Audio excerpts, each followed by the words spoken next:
Bismillahirrahmanirrahim. Assalamu alaikum. Welcome to my YouTube channel Knowledge for Students. So guys, आज है हमारी तीसरी class. दूसरी क्लास के अंदर गाइस हमने ये चीज़ सीखी थी कि हम अल्फाज को जुमलों में किस तरह से इस्तेमाल करते हैं या अल्फाज से हम जुमले कैसे बनाते हैं। इस मकसद के लिए मैंने आपको एक स्ट्रक्चर समझाई थी जो कि है ये वाली। इसके अंदर मैंने आपको ये चीज़ बताई थी कि एक जुमला बनाने के लिए सबसे पहले जो हमें चाहिए वो है सब्जेक्ट, दूसरे नंबर पे जो चीज़ हमें चाहिए वो है वर्ब और तीसरे नंबर पे हमें चाहिए ऑब्जेक्ट। गाइस, इस स्ट्रक्चर को मद्देनजर रखते हुए हम थाउजेंड्स ऑफ स्टेटमेंट्स खुद बना सकते हैं। तो यानी कि ये हमारे अल्फाज की तरतीब है। बेसिकली सेंटेंस किस चीज़ को कहते हैं कि जुमलों को एक सही तरतीब में लिखना। तो ये अल्फाज की एक सही तरतीब है, यानी कि जुमले में आप सबसे पहले सब्जेक्ट लिखते हैं, यानी कि सबसे पहले जुमले में आपने ये देखना होता है कि काम करने वाला कौन है, फिर आप ये देखते हैं कि काम क्या करता है और फिर ये देखते हैं कि किस चीज़ पर काम करता है। इस स्ट्रक्चर को मद्देनजर रखते हुए you can make thousands of statements easily. Okay, ये स्ट्रक्चर बहुत इंपॉर्टेंट है। अगर आप इस स्ट्रक्चर को समझ लेते हैं तो गाइस इंग्लिश जुमलों को बनाना कोई मुश्किल नहीं है अगर आपके पास अल्फाज मौजूद हों। गाइस, इसके साथ साथ मैंने आप लोगों को कुछ होमवर्क के तौर पे दिया था। कुछ 10 स्टेटमेंट्स मैंने लिखी थी, 10 जुमले मैंने लिखे थे और मैंने कहा था कि ये आपने खुद से बनाने। तो आज हम उन जुमलों को इंग्लिश में खुद भी बनाते हैं और आप देखिएगा कि आया कि जो जुमले आपने बनाए थे वो इसी तरह से बनाए थे या आपने कुछ डिफरेंट स्टेटमेंट्स बनाए हैं। तो गाइज, अगर आप लोगों को कोई मसला हो रहा है, कोई प्रॉब्लम हो रही है, कोई चीज़ लेक्चर के दौरान समझ नहीं आ रही, तो आप लोग जो है वो मेरी वीडियोस के नीचे कमेंट्स कर सकते हैं। इंशाल्लाह मैं कोशिश करूंगा कि आप लोगों के सारे कन्फ्यूजन्स क्लियर करूं। गाइज, चलें स्टार्ट करते हैं हम इन स्टेटमेंट्स को इंग्लिश में बनाना। सबसे पहले मैं इनको रिमूव कर लेता हूं।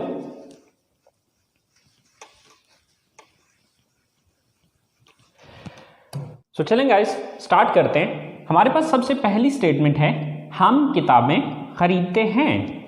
तो यहां पर सबसे पहले हम ये चीज देखेंगे कि ये काम कौन करता है, यानी कि सब्जेक्ट कौन है, काम करने वाला कौन है। हम किताबें खरीदते हैं, तो ये काम कौन करता है, हम करते हैं। तो सबसे पहले हम की इंग्लिश लिखी जाएगी। हम की इंग्लिश है वी। इसके बाद दूसरे नंबर पे हम ये चीज नोटिस करेंगे कि काम क्या करते हैं। हम जो काम कर रहे हैं, कौन सा काम कर रहे हैं, हम किताबें खरीदते हैं, तो काम कौन सा करते हैं, खरीदते हैं। तो खरीदना की इंग्लिश क्या है, बाय। We bye. तीसरी चीज, खरीदने का अमल हो किस चीज पे रहा है, यानी कि खरीद किस चीज को रहे हैं, किताबों को, तो किताबों की इंग्लिश लास्ट पे आ जाएगी। We buy books. We buy books, हम किताबें खरीदते हैं। इसके बाद हमारी दूसरी स्टेटमेंट है, वो म्यूजिक सुनते हैं। तो ये काम कौन करता है, यानी कि सब्जेक्ट कौन है, वो। तो वो की इंग्लिश क्या होती है, दे।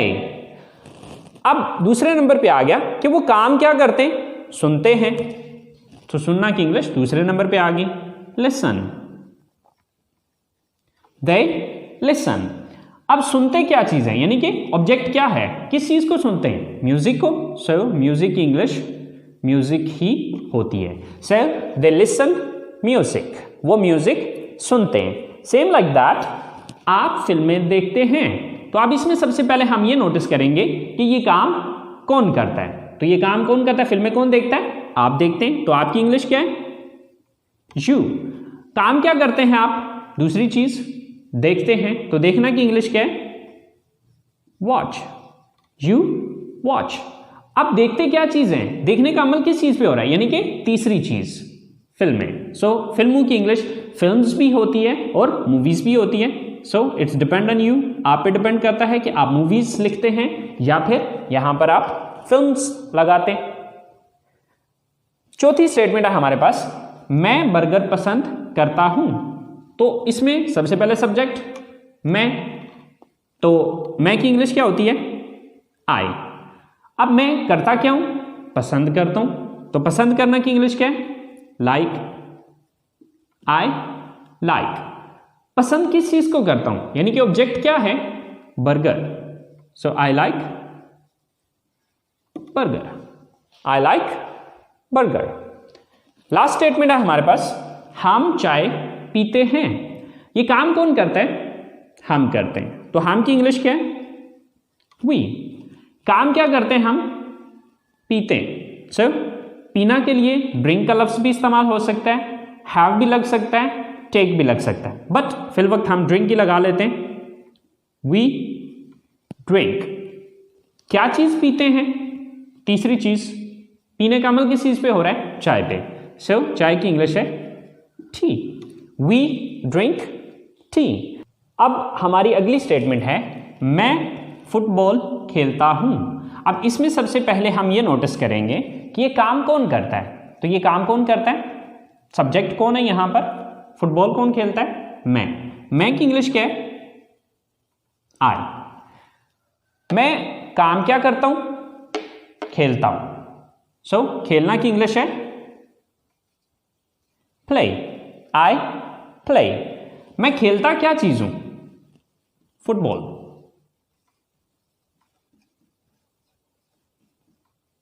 I play football. आप कंप्यूटर इस्तेमाल करते हैं। सो ये काम कौन करता है? आप करते हैं। आपकी इंग्लिश क्या है? यू। आप काम क्या करते हैं? इस्तेमाल करते हैं। यूज। You use. इस्तेमाल क्या चीज करते हैं? यानी कि तीसरी चीज, कंप्यूटर को। You use the computer. आप उर्दू बोलते हैं। ये काम कौन करता है? आप। यू। काम क्या करते हैं? बोलते हैं। स्पीक। You speak. बोलते क्या चीजें? Urdu. So Urdu. You speak Urdu. आप उर्दू बोलते हैं। अली और साकिब कॉलेज जाते हैं। ये काम कौन करता है? अली और साकिब। सो अब अली और साकिब की इंग्लिश तो उनके नाम ही होंगे। सो अली एंड साकिब। काम क्या करते हैं? जाते हैं। गो। कहां जाते हैं? College. To college. Ali and Saqib go to college. Ali और साकिब कॉलेज जाते हैं। हम जूस पीते हैं। सो यहां पर ये काम कौन करता है? सब्जेक्ट कौन है? हम। तो हम की इंग्लिश क्या है? वी। हम काम क्या करते हैं? पीते। ड्रिंक। We drink. पीते क्या चीज है? Juice. So juice. We drink juice. So guys, आपने देखा कि इन जुमलों को बनाना कितना आसान है अगर हमें यह स्ट्रक्चर समझ में आ जाए। ओके, ये तो अभी हमने सिर्फ 10 जुमले बनाए हैं। Guys, you can make thousands of statements by using this structure. आप इस स्ट्रक्चर को इस्तेमाल करते हुए हजारों जुमले खुद से बना सकते हैं। अब वो हजारों जुमले मैं आपको बना के नहीं सिखा सकता, क्योंकि ये बहुत ज्यादा टाइम टेकिंग काम है। ओके, तो वो सारा काम मैं नहीं कर सकता। अब उसके लिए आसान सा हल ये है कि आप इस स्ट्रक्चर को समझ लें और समझ के इसके मुताबिक आप जुमलों को बनाने की कोशिश करें। देखिए, सबसे पहले आपने जुमले लिखने हैं, लिखने की कोशिश करनी है। देखिए, लिखने के लिए हमारे पास सोचने का वक्त होता है, लेकिन जब हम बोल रहे होते हैं तो बोलने के लिए हमारे पास सोचने का वक्त नहीं होता। ओके, सो अब देखिए कि जैसे मैंने आपसे कहा कि हजारों जुमले मैं खुद नहीं बना के दे सकता। इसकी मिसाल बिल्कुल वैसे है कि फर्ज करें मैं आपको ड्राइविंग सिखाता हूं, तो अब ड्राइविंग मैं आपको उस जगह पे सिखा पाऊंगा जहां पर हम मौजूद हैं। अब आपको गाड़ी जाके चलानी है लाहौर में, तो अब मैं लाहौर जाके तो नहीं आपको सिखा पाऊंगा कि जी लाहौर की ये रोडें हैं और लाहौर की रोडों पे आप इस तरह से चलाएं। या आप कराची में हैं और तो कराची की रोडों पे आप इस तरह से चलाएंगे, या इस्लामाबाद की रोडों पे हैं तो इस्लामाबाद की रोड्स के ऊपर जो आपने गाड़ी इस तरह से चलानी है। देखिए, जिस जगह पे हम मौजूद हैं, मैं जो कुछ भी आपको सिखाना है, जो भी गाइडलाइन गाड़ी से या ड्राइविंग से रिलेटिंग आपको देनी है, वो सारी गाइडलाइन मैं आपको उसी जगह पे दूंगा जहां पर हम उस टाइम मौजूद हैं या जहां पर हम सीख रहे हैं। अब उन सारी चीजों को फॉलो करते हुए आप चाहे लाहौर में गाड़ी चलाएं, चाहे इस्लामाबाद में गाड़ी चलाएं, चाहे आप कराची में जाके चलाएं, अब वे तो सेम ही होगा, रूल्स रेगुलेशंस तो हर जगह के सेम है। ओके, सो आप उन सारे रूल्स रेगुलेशंस को फॉलो करते हुए आप कहीं पे भी ड्राइविंग कर सकते हैं। सेम लाइक दैट आप इस स्ट्रक्चर को फॉलो करते हुए थाउजेंड्स ऑफ स्टेटमेंट्स खुद से बना सकते हैं। सबसे पहले आप क्या करें कि उर्दू जुमला बनाएं। उर्दू जुमला बनाने के बाद फिर उसको इंग्लिश में ट्रांसलेट करते चले जाएं, और फिर जिस लफ्ज़ की आपको इंग्लिश नहीं आती, आजकल तो आसानियां ही बहुत सी हो गई हैं, इंटरनेट ऑलमोस्ट हम सब के पास मौजूद है, तो आप गूगल में जाके सर्च कर लीजिए, या बहुत सी ऐसी ऐप्स हमारे फ़ोन्स के अंदर मौजूद होती हैं कि जिनके अंदर आप उर्दू लफ्ज़ लिखते हैं तो वो उसकी आपको इंग्लिश दे देता है, और फिर आप उन अल्फाज को उन अरेंज करते हुए एक जुमले की शक्ल दें और फिर उसके बाद उनको अपनी ज़ुबान से अदा करें। ठीक है, आप जितना ज़्यादा इन अल्फाज को या इन स्टेटमेंट्स को बोलते चले जाएंगे, आपकी ज़बान की रवानी बनती चली जाएगी।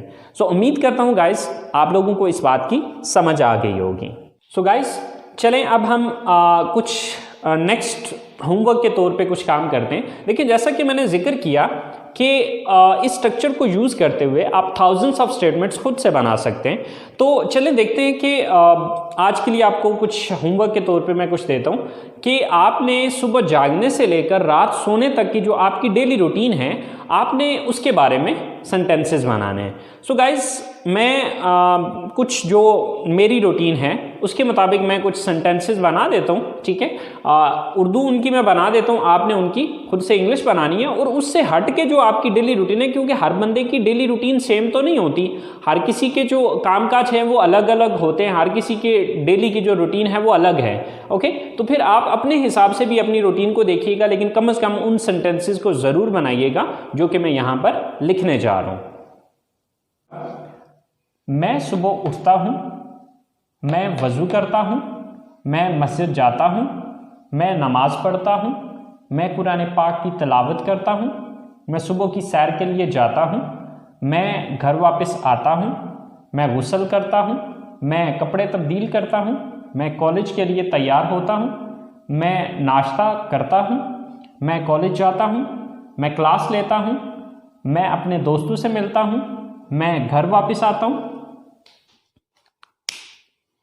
मैं दोपहर का खाना खाता हूँ, मैं आराम करता हूँ, मैं होमवर्क करता हूँ, फिर मैं ग्राउंड में जाता हूँ, मैं क्रिकेट खेलता हूँ, मैं घर वापस आता हूँ, मैं रात का खाना खाता हूँ, मैं घर वालों के साथ बैठता हूँ, मैं टीवी देखता हूँ, मैं अपने कमरे में जाता हूँ, मैं फ़ोन इस्तेमाल करता हूँ और मैं सो जाता हूँ। गाइस ये चंद स्टेटमेंट्स हैं जो कि मेरे जहन में थे, वो मैंने यहाँ पर लिखे हैं, आपने इनको इंग्लिश में ट्रांसलेट करना है। सो गाइस आप में से कुछ स्टूडेंट्स के दिमाग में एक बात आ रही होगी कि सर इनमें से बहुत से अल्फाज ऐसे हैं कि जिनकी इंग्लिश हमें नहीं आती। सो कोई बात नहीं गाइस, उन अल्फाज की इंग्लिश भी मैं आपको अभी बता देता हूँ। सो गाइस हम लोग जो अल्फाज सीखते हैं उनको वोकैबुलरी कहा जाता है। ओके, सो उठना गेट अप, सुबह मॉर्निंग, वज़ू करना मेक अब्ल्यूशन, मस्जिद मॉस्क, नमाज प्रेयर, पढ़ना या अदा करना यानी कि नमाज पढ़ना या अदा करना, परफॉर्म या ऑफर, इन दोनों में से जो मर्जी आप लगा लें। परफॉर्म का वर्ड भी यूज़ हो सकता है, ऑफर का वर्ड भी यूज़ हो सकता है। तिलावत करना रिसाइट, कुरान पाक द होली कुरान, सुबह की सैर मॉर्निंग वॉक, नाश्ता करना टेक या ईट, इन दोनों में से जो मर्जी लगा लें, टेक ब्रेकफास्ट या फिर ईट ब्रेकफास्ट।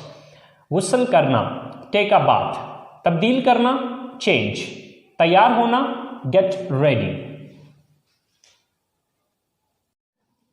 क्लास लेना टेक अ क्लास, मिलना मीट, दोस्त फ्रेंड, दोपहर का खाना लंच, आराम करना टेक रेस्ट, करना डू, होमवर्क, ग्राउंड ग्राउंड, रात का खाना डिनर, घर वाले फैमिली, बैठना सिट, कमरा रूम, सोना स्लीप। सो स्टूडेंट्स ये सारी वो वोकैबुलरी है जो कि आपको मैंने जो होमवर्क दिया है जो उसके अंदर इस्तेमाल होनी है। सो अब आपने इन अल्फाज को इस्तेमाल करते हुए वो जो मैंने एक स्ट्रक्चर आपको बताई थी उस स्ट्रक्चर को फॉलो करते हुए आपने इन सारे अल्फाज को एक सही तरतीब में लिख के सेंटेंसेस बनाने हैं। ओके, और सेंटेंसेस बनाने के बाद आपने उनको बोलने की कोशिश करनी है। जितना ज़्यादा आप उसको बोलेंगे उतना ज़्यादा आपकी ज़बान की रवानी बनती चली जाएगी। सो गाइस, आज का काम यहीं पे ख़त्म करते हैं। उम्मीद करता हूँ कि आप लोगों ने आज के लेसन को एंजॉय किया होगा और इससे कुछ ना कुछ सीखा होगा। सो गाइस, अपना बहुत सारा ख्याल रखिएगा। इंशाल्लाह ज़िंदगी रही तो अगली क्लास के साथ मुलाकात होगी। दुआ में याद रखिएगा। अल्लाह निगहबान।